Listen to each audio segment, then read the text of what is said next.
तो dear students अस्सलाम वालेकुम। डियर स्टूडेंट्स, आज की वीडियो में हम यूनिट नंबर 3 डायनामिक्स का जो टॉपिक कवर करेंगे वो टॉपिक हमारे पास है मोमेंटम। मोमेंटम से पहले हमने फोर्स को पढ़ा था और फोर्स का हमने जनरल फार्मूला पढ़ा था। फोर्स का जनरल फार्मूला था F=ma।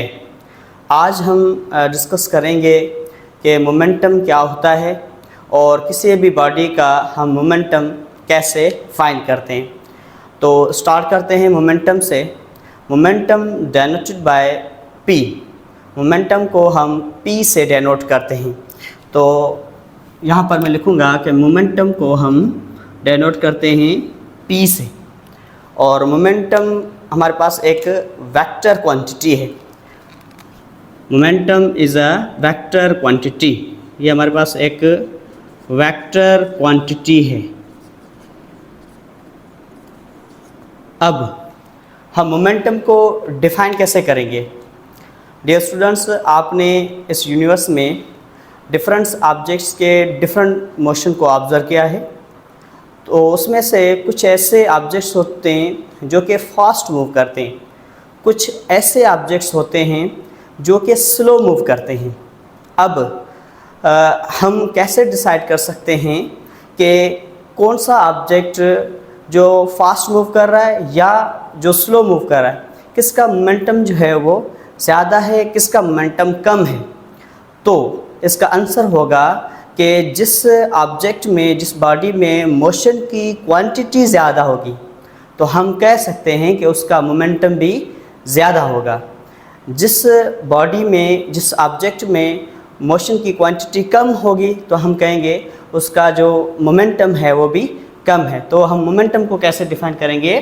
Quantity of motion present in a body is called momentum. जो मोशन की क्वांटिटी किसी भी बॉडी में मौजूद होती है उसको हम मोमेंटम कहते हैं। तो ये मोशन की जो क्वांटिटी है ये डिसाइड करेगी कि आपके पास एक ऑब्जेक्ट का मोमेंटम कम है या ज़्यादा है। अगर मोशन ज़्यादा है, मोशन की क्वांटिटी ज़्यादा है तो हम कहेंगे उस ऑब्जेक्ट का जो मोमेंटम है वो भी ज़्यादा है। तो आसान लफ्ज़ों में हम कह सकते हैं quantity of motion present in a body is called momentum. Second definition देखें। सेकंड डेफिनेशन से पहले मैं यहाँ पर एक फ़र्ज़ करें, ये एक ऑब्जेक्ट है और इस ऑब्जेक्ट का जो मास है वो है m। इस ऑब्जेक्ट का जो मास है वो m है और ये ऑब्जेक्ट इस वेलोसिटी से मूव कर रहा है, वेलोसिटी v से मूव कर रहा है। अब मास और वेलोसिटी को अगर मैं मल्टीप्लाई करूँगा तो मुझे इस ऑब्जेक्ट का मोमेंटम मिलेगा। हम ऐसे भी कह सकते हैं the product of mass and velocity is called momentum. पहले हमने क्या पढ़ा था? पहले हमने पढ़ा था कि कितनी क्वांटिटी मोशन की प्रेजेंट है किसी भी बॉडी में।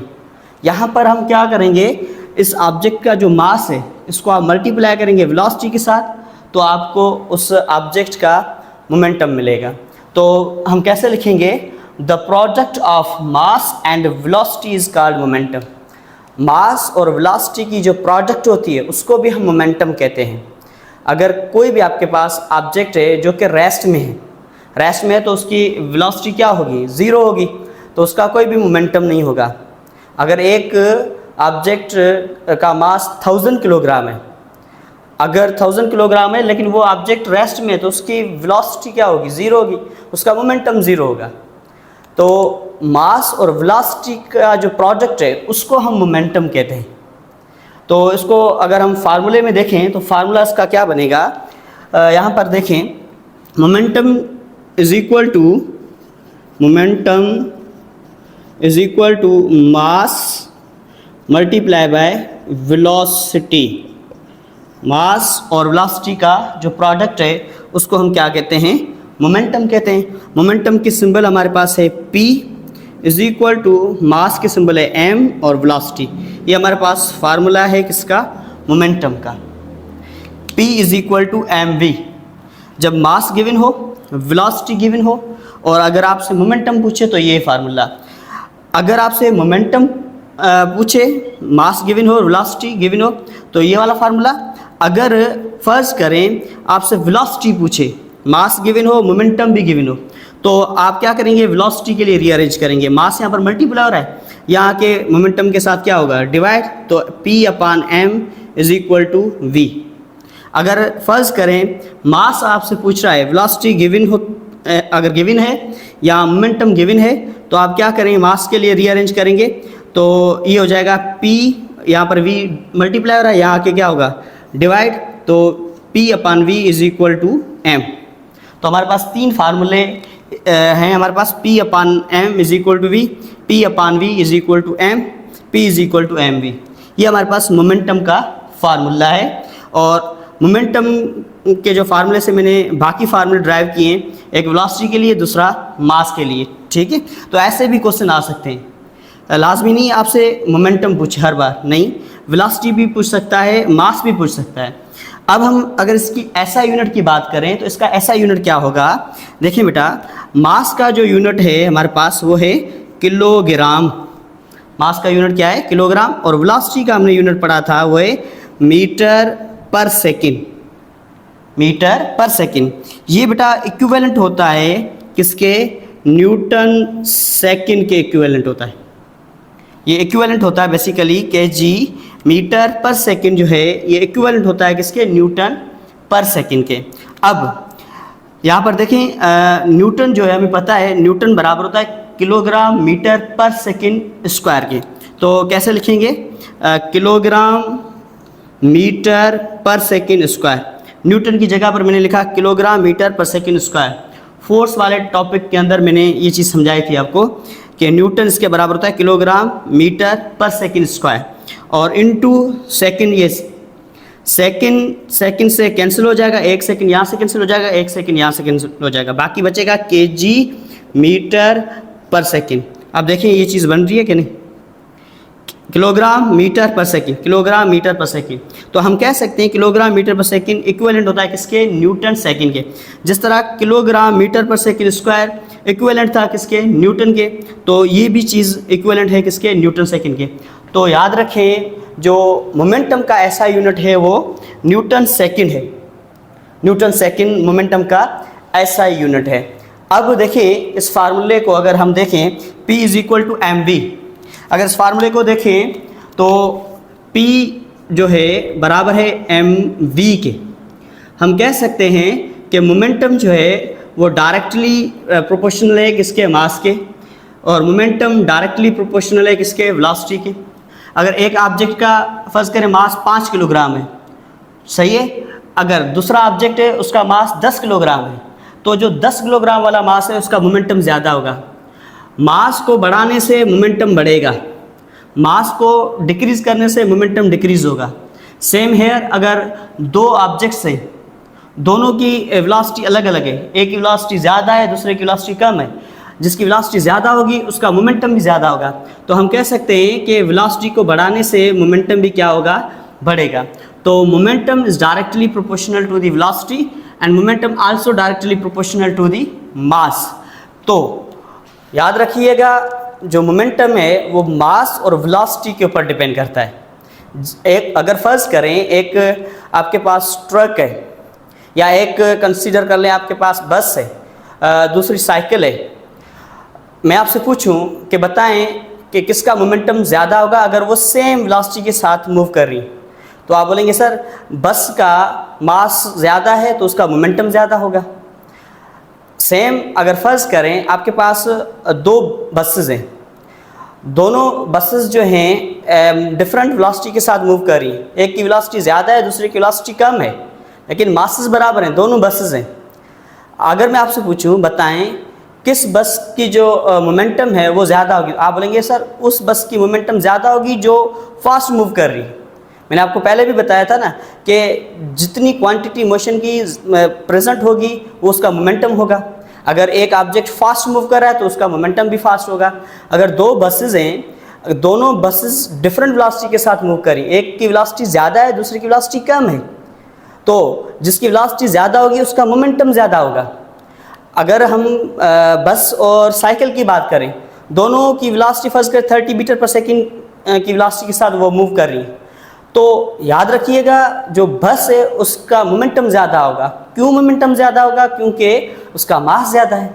भले वो दोनों एक ही वेलोसिटी के साथ मूव करें, लेकिन यहाँ पर मैंने आपको बताया जिसका मास ज़्यादा उसका मोमेंटम ज़्यादा। अगर आप फर्ज करें मास को बढ़ा रहे हैं तो मोमेंटम बढ़ेगा, अगर आप वेलोसिटी को बढ़ा रहे हैं तो मोमेंटम बढ़ेगा। तो यहाँ पर मैंने लिखा है greater mass greater will be momentum. अगर मास ज़्यादा है तो मोमेंटम भी क्या होगा? ज़्यादा होगा, एंड वाइस वर्सा। अगर मोमेंटम फर्ज करें कम है, इट मीन्स उसका मास कम है। Same faster the speed greater will be momentum. अगर स्पीड ज़्यादा होगी तो मोमेंटम भी क्या होगा? ज़्यादा होगा, एंड वाइस वर्सा। अगर स्पीड कम होगी तो मोमेंटम भी बेटा क्या होगा? कम होगा। अब हम एग्जाम्पल की तरफ चलते हैं कि बोर्ड में कैसे सवाल आते हैं, कैसे एग्जाम्पल आते हैं। तो एग्जाम्पल को सॉल्व करते हैं। A car of mass 500 kilogram, sorry for that 500 kilogram is moving with velocity of 3 metre per second. एक कार है जिसका मास है 500 किलोग्राम और जिस वेलोसिटी के साथ वह मूव करी है वो वेलोसिटी है 3 metre per second. Find the momentum of car. आपने उस कार का मोमेंटम फाइंड करना है। कैसे करेंगे? सबसे पहले डेटा बनाएं। डेटा में आप लिखें कौन कौन सी चीज़ें गिवन हैं और कौन कौन सी चीज़ें आपसे पूछ रहे हैं। तो सबसे पहले देखें मास गिवन है। कार का जो मास है वो मास हमारे पास गिवन है। मास कितना है? 500 kilogram. Is moving with velocity of 3 metre per second, और वेलोसिटी हमारे पास है 3 metre per second. 3 metre per second. Find the momentum of car. Car का मोमेंटम फाइंड करना है। तो मोमेंटम के लिए हम P लिखेंगे और यहाँ पर हम क्वेश्चन मार्क लगाएंगे। इस क्वेश्चन मार्क का मतलब है कि मोमेंटम हमें फाइंड करना है। अब देखें अगर हम फार्मूला पुट करें P is equal to mv। Momentum का फार्मूला यही है, P is equal to mv। यहाँ पर मैंने आपको 3 फार्मूले जो समझाए थे, P upon m is equal to v, P upon v is equal to m और P is equal to mv। तो हमारे पास मास गिवन है, वेलोसिटी गिवन है, मोमेंटम पूछ रहा है, तो फार्मूला नंबर फर्स्ट सही है।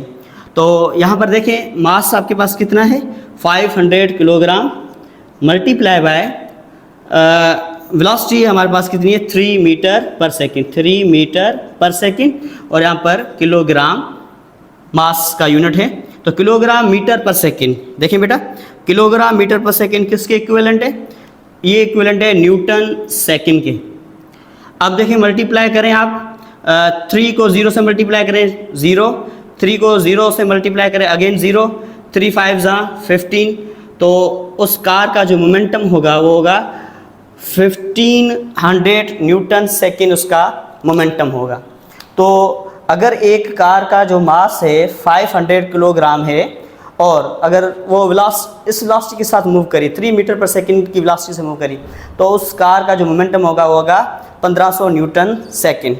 अब एक और चीज़ देखें बेटा, यहाँ पर मैंने आपको बताया था कि मोमेंटम वेक्टर क्वांटिटी है। अब देखिए इसका डायरेक्शन क्या होगा, मोमेंटम का डायरेक्शन क्या होगा। अब देखिए फर्ज करें एक ऑब्जेक्ट है जिसका मास है m और इस वेलोसिटी से वो मूव कर रहा है वेलोसिटी v से, और वेलोसिटी की जो डायरेक्शन है ऐसे, सही है। फर्ज करें राइट डायरेक्शन में वो ऑब्जेक्ट मूव कर रहा है। अगर मैं आपसे पूछूं बताएं इसका मोमेंटम किस डायरेक्शन में होगा, तो याद रखिएगा जिस डायरेक्शन में ऑब्जेक्ट की वेलोसिटी होती है उसी डायरेक्शन में ऑब्जेक्ट का मोमेंटम होता है। पॉइंट शुड बी नोटेड, जिस डायरेक्शन में ऑब्जेक्ट की वेलोसिटी होगी उसी डायरेक्शन में ऑब्जेक्ट का मोमेंटम होगा। तो हम कह सकते हैं कि वेलोसिटी जो है और मोमेंटम ये दोनों पैरेलल होते हैं, एक दूसरे के क्या होते हैं? पैरेलल होते हैं। फर्ज करें अगर एक ऑब्जेक्ट मूव कर रहा है ऐसे, तो उसकी वेलोसिटी की जो डायरेक्शन होगी वो भी ऐसे होगी, सही है। अगर ऐसे वेलोसिटी की डायरेक्शन है तो उसका मोमेंटम जो है वो भी ऐसे होगा। अगर फर्ज करें एक ऑब्जेक्ट मूव कर रहा है ऐसे, तो उसकी वेलोसिटी की डायरेक्शन भी ऐसे होगी, तो उसका मोमेंटम का भी डायरेक्शन ऐसे होगा, दोनों पैरेलल होंगे। अगर फर्ज करें एक ऑब्जेक्ट ऐसे मूव कर रहा है तो वेलोसिटी की भी डायरेक्शन ऐसे होगी, तो मोमेंटम का डायरेक्शन ऐसे होगा। तो याद रखिएगा जो वेलोसिटी और मोमेंटम ये दोनों पैरेलल होते हैं। जिस ऑब्जेक्ट अगर कोई भी आप ऑब्जेक्ट कंसीडर करें जिस डायरेक्शन में वो मूव करेगा, जिस डायरेक्शन में उसकी वेलोसिटी होगी, उसी डायरेक्शन में उसका मोमेंटम होगा। तो हमने ये भी सीखा कि मोमेंटम किस डायरेक्शन में होता है। अगर मोमेंटम एक वेक्टर क्वांटिटी है तो उसके पास कोई ना कोई डायरेक्शन होगा, और वो डायरेक्शन होगा वेलोसिटी के डायरेक्शन में। तो बेटा ये था हमारे पास मोमेंटम का कॉन्सेप्ट। इंशाल्लाह मिलेंगे नेक्स्ट वीडियो में, तब तक के लिए अपना ख्याल रखिएगा। खुदा हाफिज़, थैंक यू सो मच।